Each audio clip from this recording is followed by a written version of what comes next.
Hello అండి, వీడియోలో diploma third semester EC వాళ్ళకి నెట్వర్క్ అనాలిసిస్ సబ్జెక్ట్లోని మెష్ అనాలిసిస్కి సంబంధించి ఒక ప్రాబ్లం చూద్దామండి. ఎవరైతే నా ఛానల్ని ఫస్ట్ టైం చూస్తున్నారో ప్లీజ్ డూ సబ్స్క్రైబ్. మనకి థర్డ్ సెమిస్టర్ ఈసీ వాళ్ళకి నెట్వర్క్ అనాలిసిస్ సిలబస్ మొత్తం మన ఛానల్లో ఉంది. అలానే ప్రీవియస్ పేపర్లోని ప్రాబ్లమ్స్ అన్నీ కూడా 90% సాల్వ్డ్ ప్రాబ్లమ్స్ ఉన్నాయి. ఓకే, ఈ వీడియోలో అయితే find I1, I2 and I3 for the circuit shown in figure below. మనకి ఇక్కడ ఒక ఫిగర్ ఇచ్చారు. ఆ ఇచ్చిన ఫిగర్లో మనం ఏం ఫైండ్ అవుట్ చేయాలి? I1, I2 and I3 currents అనేవి ఫైండ్ అవుట్ చేయాలి. Second point, also find power observed by 5 ohms resistor. అలానే 5 ohms రెసిస్టర్లో ఎంత పవర్ అనేది అబ్జర్వ్ అయ్యిందో కూడా ఫైండ్ అవుట్ చేయాలి. ఓకే, ఒకసారి మీరు సర్క్యూట్ చూడండి. ఈ సర్క్యూట్కి మెష్ అనాలిసిస్ అంటే KVL అప్లై చేసి ఈక్వేషన్స్ ఎలా రాయాలి, అలానే నోడల్ అనాలిసిస్ అయితే KCL కిర్చాఫ్స్ కరెంట్ లా ఎలా అప్లై చేసి మనకి ఈక్వేషన్స్ ఎలా రాస్తామో అవన్నీ ఈజీగా అందరికి అర్థమయ్యేలాగానే నేను వీడియోస్ చేశాను. ఇక్కడ చూసుకుంటే మనకి I1, I2 ఫైండ్ అవుట్ చేయాలి అన్నారు. బట్ మనకి I1, I2 అనేవి ప్రాబ్లంలోనే ఇచ్చేసారండి. ఏమి ఇచ్చారు మనకి? ఇక్కడ చూసుకుంటే I1 ఉంది, అలానే I2 ఉంది. బట్ మనం ఫైండ్ I1, I2 అన్నారు. ఇక్కడ మనకి వోల్టేజ్ సోర్సులు ఇవ్వలేదు. వోల్టేజ్ ఉంటే మనం కరెంట్ ఫైండ్ అవుట్ చేయగలం. బట్ మనకి డైరెక్ట్గా కరెంట్ ఇచ్చేసారు కాబట్టి మనం కరెంట్ I1, I2 అనేది ఏమీ ఫైండ్ అవుట్ చేయలేదు. మనకి ఆల్రెడీ ప్రాబ్లంలోనే ఉన్నాయి కాబట్టి I1 ఈక్వల్ టు ఎంత? 10 amperes. అలానే I2 ఈక్వల్ టు 20 amperes. ఇప్పుడు మనం ఫైండ్ అవుట్ చేయాల్సింది ఏంటి? ఓన్లీ కరెంట్ I3 అనేది ఫైండ్ అవుట్ చేయాలి. ఆ I3 అనేది ఎక్కడ ఫైండ్ అవుట్ చేస్తాము? ఇక్కడ థర్డ్ లూప్లో ఉంది I3. అంటే ఇప్పుడు ఏం చేయాలి? KVL అనేది ఈ లూప్ 3కి అప్లై చేస్తే మనకి I3 కరెంట్ అనేది తెలుస్తుంది. ఇప్పుడు మనకి కరెంట్ డైరెక్షన్ ఇలా ఉంది అంటే ఇక్కడ మనకి ఏమవుతుంది? ఇది ప్లస్ సైన్ అవుతుంది, ఇది మైనస్ సైన్ అవుతుంది. ఇక్కడ మనం అలానే ఇది చూడండి, ఇక్కడ మనకి యాంటీ క్లాక్ వైజ్ డైరెక్షన్ ఉంది. యాంటీ క్లాక్ వైజ్ డైరెక్షన్ ఇలా ఉంది కాబట్టి అంటే ఇక్కడ ప్లస్ వస్తుంది, ఇక్కడ మైనస్ వస్తుంది. ఇక్కడ కూడా అంతే, ఈ డైరెక్షన్ ఉంది అంటే ఈ కరెంట్ I2 కరెంట్ ఫ్లో అయ్యేటప్పుడు డైరెక్షన్స్ ఇవి. ఇప్పుడు I3 కరెంట్ అనేది ఇలా ఫ్లో అవుతుందంటే ఇక్కడ ప్లస్, ఇక్కడ మైనస్ అవుతుంది, ఇలా వస్తుంది కాబట్టి ఇక్కడ ప్లస్, ఇక్కడ మైనస్ అవుతాయి. నెక్స్ట్ ఈ డైరెక్షన్ వస్తుంది కాబట్టి ఇక్కడ ప్లస్, ఇక్కడ మైనస్ అవుతాయి. ఓకే, ఇలా సేమ్ డైరెక్షన్ ఇక్కడ చూడండి, ప్లస్ మైనస్ ఉంది. అలాగే I1 కరెంట్ ఫ్లో అయినప్పుడు కూడా ప్లస్ మైనసే ఉన్నప్పుడు I1 ప్లస్ I3 అని వేస్తాం సేమ్ కరెంట్స్ ఉన్నప్పుడు. ఇక్కడ చూసుకుంటే ప్లస్ మైనస్ ఉంది, ఈ I2 కరెంట్ అనేది ఈ డైరెక్షన్లో ఫ్లో అవుతుంది. ఇక్కడ ఆపోజిట్ సైన్స్ ఉన్నాయి.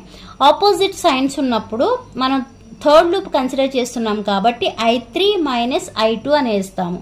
ఓకే, మీకు ఈక్వేషన్స్ రాస్తే క్లారిటీ వస్తుంది. బై అప్లయింగ్ ఇది ఎందుకు? మనకి I3 కరెంట్ అనేది ఫైండ్ అవుట్ చేయడం కోసం. బై అప్లయింగ్ KVL అంటే Kirchhoff's voltage law to loop 3. Loop 3కి KVL అనేది అప్లై చేస్తున్నాం. ఇప్పుడు లూప్ 3 అంటే ఇది కదా, మనకి కరెంట్ డైరెక్షన్ ఇలా ఉంది కాబట్టి ఇక్కడ 1 ohm ఉంది అంటే ఏమని రాస్తాం? 1 ఆఫ్ I3 ప్లస్ I1 అని రాస్తాం. ఎందుకంటే ఇక్కడ రెండు సేమ్ డైరెక్షన్స్ ఉన్నాయి కాబట్టి, plus minus plus same directions ఉన్నాయి కాబట్టి.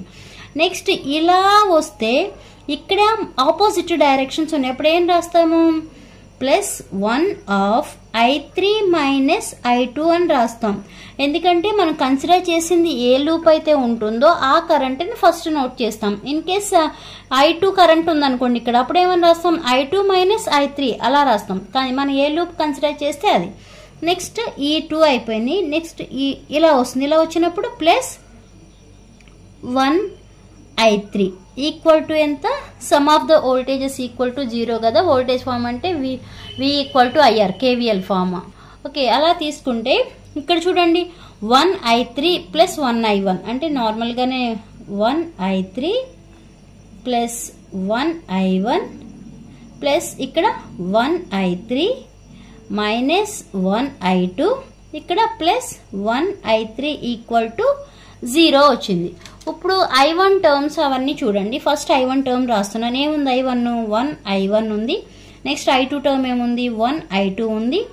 I3 టర్మ్స్ 3 ఉన్నాయి. ప్లస్ 1 ప్లస్ 1 ప్లస్ 1 అంటే ప్లస్ 3 I3 ఈక్వల్ టు 0.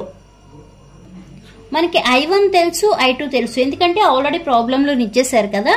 ఆ I1 వాల్యూ, I2 వాల్యూ ఈ ఈక్వేషన్లో సబ్స్టిట్యూట్ చేయండి. ఇది ఈక్వేషన్ 1 అనుకుంటే substituting I1 and I2 in equation 1. Equation 1లో సబ్స్టిట్యూట్ చేస్తే I1 అంటే ఎంత? 10. 10 into 1 అంటే 10 కదా. 10 మైనస్ I2 అంటే 20 amperes. 20 into 1 అంటే 20A plus 3I3 equal to 0. ఇక్కడ మనకి 10 మైనస్ 20 అంటే ఏమొస్తుంది? మైనస్ 10 వస్తుంది కదా. Minus 10 plus 3I3 equal to 0. Okay, ఇప్పుడు ఈ మైనస్ 10ని ఈక్వల్ కి అటు తీసుకువెళ్ళండి. అప్పుడు ఏమవుతుంది? ప్లస్ 10 అవుతుంది. 3I3 equal to 10. ఓకే, మనం ఫైండ్ అవుట్ చేయాల్సింది ఏంటి? I3 కరెంట్ కాబట్టి ఇక్కడ ఇంటూ ఉంది, 3 into I3 అని ఉంది. ఇంటూ అన్నప్పుడు ఏమవుతుంది? ఇటు వెళ్ళేప్పటికి బై అవుతుంది. అంటే I3 ఈక్వల్ టు ఏమవుతుంది? 10/3 అవుతుంది. అదే ప్లస్ టర్మ్ అయితే మైనస్ అవుతుంది, ఈక్వల్ కట్ వెళ్తే. మైనస్ టర్మ్ అయితేనేమో ప్లస్ అవుతుంది, ఇంటూ టర్మ్ అయితే మాత్రం బై అవుతుంది. అంటే 10/3 ఈక్వల్ టు ఎంత అవుతుంది వాల్యూ? 3.33 amperes. అంటే మనం ఫస్ట్ పాయింట్ కంప్లీట్ అయింది. ఏమిటి first point? Find I1, I2 and I3 అన్నాం.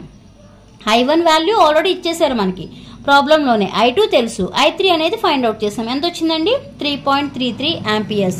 ఇక్కడ వరకు ఫస్ట్ పాయింట్ అయింది. సెకండ్ పాయింట్ ఏంటి? Also find power observed by 5 ohms resistor. Second point power observed by 5 ohms resistor కదా, అదే ఇక్కడ రాస్తున్నాను. The power absorbed by 5 ohms resistor is. మనకి పవర్ అనగానే ఫార్ములా ఏం గుర్తొస్తుంది? 5 ohms కాబట్టి 5 ఇలా రాస్తున్నాం. P equal to I²R form కదా, I² into R. Okay, I² place ఇప్పుడు మనం ఏం తీసుకోవాలి? ఈ 5 ohm రెసిస్టర్ అనేది లూప్ 1కి అలానే లూప్ 2కి కామన్ గా ఉంది కాబట్టి ఇప్పుడు మనకు I² ప్లేస్ లో ఎలా తీసుకుంటాము? ఇలా కామన్ ఉందంటే రెండు కరెంట్స్ ఫ్లో అవుతాయి దీనిలో. ఇప్పుడు ఈ డైరెక్షన్ లో ఫ్లో అవుతున్నప్పుడు ఇది ప్లస్ అవుతుంది, ఇది మైనస్ అవుతుంది. ఇది యాంటీ క్లాక్ వైజ్ లో అంటే ఇటు ప్లస్ అవుతుంది, ఇటు మైనస్ అవుతుంది. ఏమని చెప్పాను? ఇలా డైరెక్షన్స్ అనేవి సేమ్ ఉన్నప్పుడు ప్లస్ తీసుకుంటామని చెప్పాము కదా. అంటే ఇప్పుడు రెండు కరెంట్స్ ఫ్లో అవుతాయి. అందుకే ఇప్పుడు I ప్లేస్ లో ఏం తీసుకోవాలి? I1 ప్లస్ I2 అని తీసుకోవాలి. ఓకే, ఇక్కడ చూడండి I² ఉంది కదా. I² ప్లస్ లో ఏం తీసుకుంటాం మనం? I1 plus I2 whole square into R. మనకి I1 వాల్యూ తెలుసు, అలానే I2 వాల్యూ తెలుసు. I1 వాల్యూ ఎంత అండి? 10. I2 వాల్యూ ఎంత? 20. 10 plus 20 whole square into resistor value ఎంత? 5. 10 plus 20 30. 30 whole square into 5. 30 square అంటే ఎంత? 900. Okay, 900 into 5. 900 ఇంటూ 9 5 45 అంటే ఎంత అవుతుంది? 4500 పవర్ యూనిట్స్ వాట్స్. కాబట్టి ఎంత మనకి? The power observed by 5 ohms resistor is 4500 watts. ఇలా ప్రాబ్లం అనేది సాల్వ్ చేయాలి. అర్థమైందా అండి? మీకు నంబర్ ఆఫ్ ప్రాబ్లమ్స్ ఉన్నాయి మన ఛానల్లో. ప్రీవియస్ పేపర్లో ఉన్నవైతే అన్ని సాల్వ్డ్ ప్రాబ్లమ్స్ ఉన్నాయి. ఎవరికన్నా ఏదైనా ప్రాబ్లం డౌట్ ఉంటే చూడండి. ఏమన్నా ప్రాబ్లం కావాలి అంటే కూడా కామెంట్ చేయండి. ఈ వీడియో మీకు అర్థమైతే లైక్ చేయండి, షేర్ చేయండి, అలానే సబ్స్క్రైబ్ చేయండి. Thanks for watching.